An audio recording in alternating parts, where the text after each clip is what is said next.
Whoa! That was the widest. I mean, it might have been in a different room.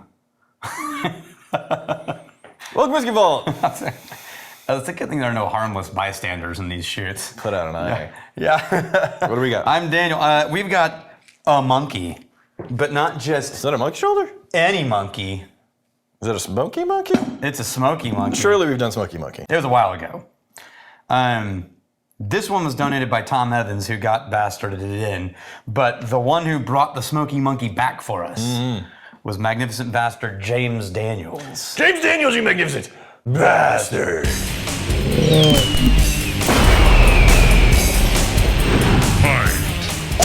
I asked him, what did he want to do? And he said, a smoky Scotch of some kind. And I said, well, what one? Yeah. And he said, let Brianna choose. Okay. And I was like, Did hey, she chose Smoky Monkey. She chose smoky monkey. Hey, it's Smokey. I think this is cool. And of course, we've got the normal monkey shoulder over here. So we're going to So A/B compare right out those. of the gate, a respectable amount of smoke coming out of this. Yeah, I don't know where the smoke is coming from, but it's not all smoky whiskey. It's a blend, right? So It's not pussy floating some around. of it is. Now, this is William Grant and Sons. So the question is, where do William Grant and Sons get their smoky whiskey? One possibility. Cooleyland? No,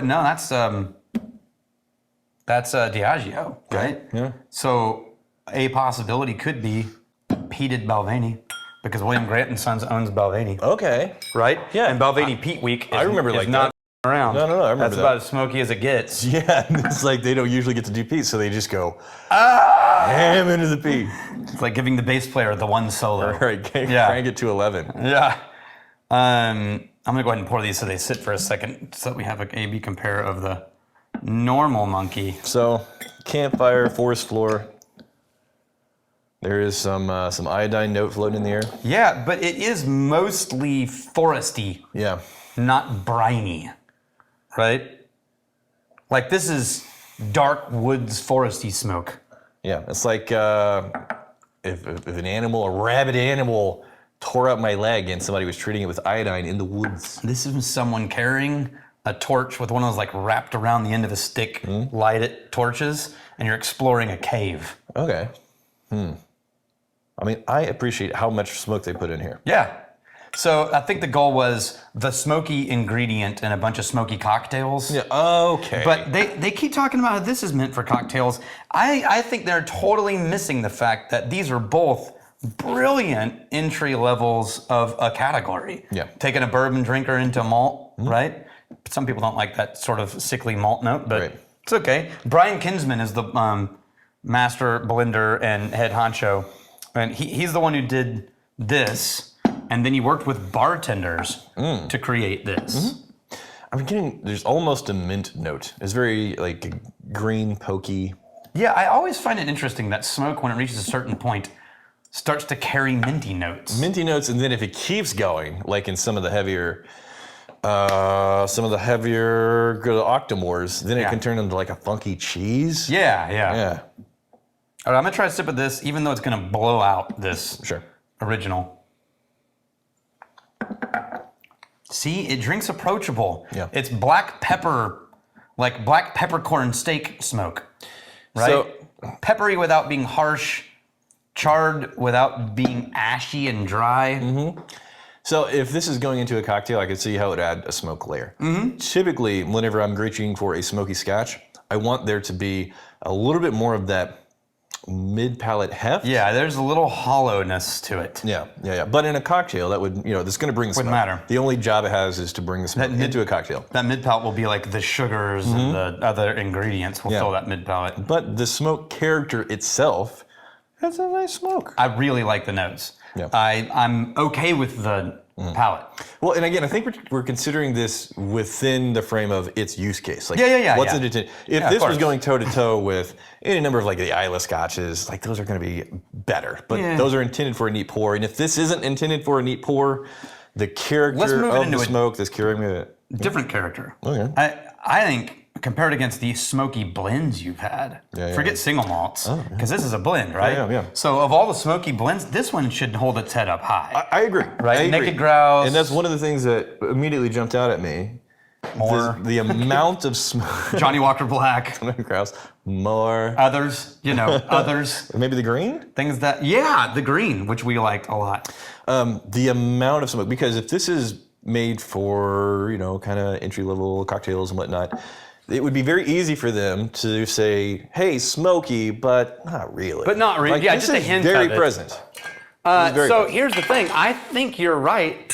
I think better than comparing this to Monkey Shoulder, I think it'd be better to compare it to Johnny Walker Green, because Johnny Walker Green is also a blended malt. But you already poured the Monkey Shoulder. No, we're going to try that too. You already poured it, though. This is already a blended malt, not a blended Scotch. There's no grain whiskey. It's all malt, right? Yeah. The green label, also all malt.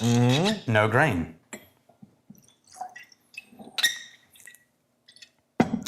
This is smokier for sure. Oh, way smokier. Yeah. But this has more mid-palate No, it nose. does. I actually like the nose better on the green. But if I'm looking for the smoke, this has more smoke in the Smoky Monkey. It's softer. The smoke is a little less dominating, but it has a mid-palate. It's also more well-balanced. This is a respectable, neat pour in the green. So here's the really weird thing. This tastes like all of these things you smell with the middle cut out of it on the palate. Yeah. And this tastes like only the middle. Yeah. You know what I mean? It's very centralized.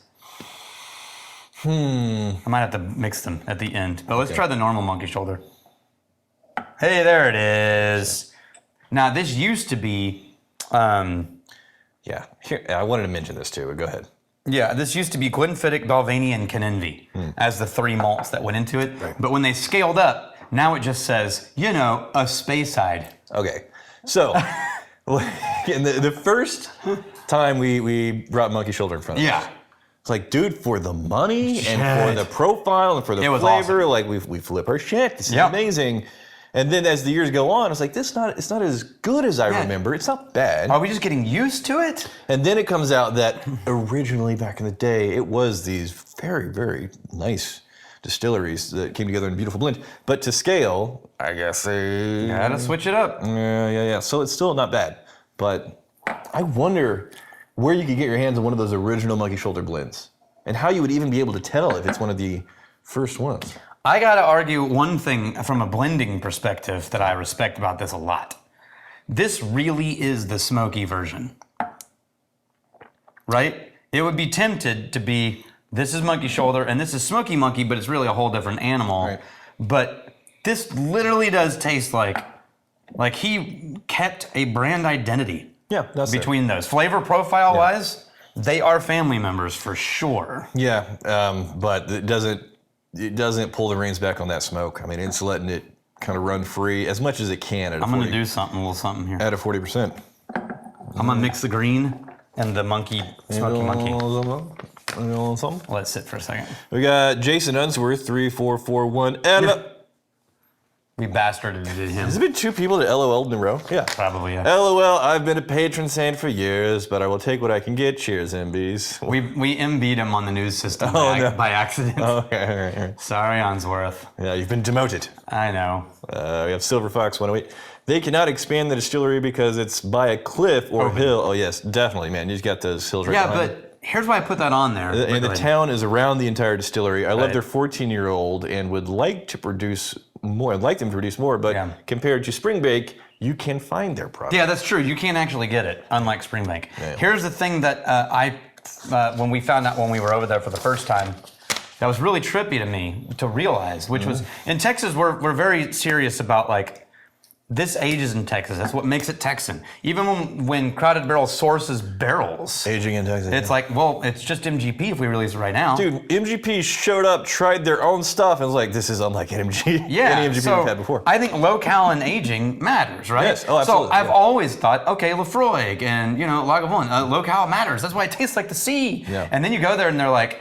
oh, yeah, 90-something% of our barrels are on the main island. In warehouses in the Highlands. Yeah. Because it's easier to build over there. Well, there's no real... Yeah. And where else are you going to build? And so then you start to go well, okay, how much of this flavor profile is Highland aged? Right.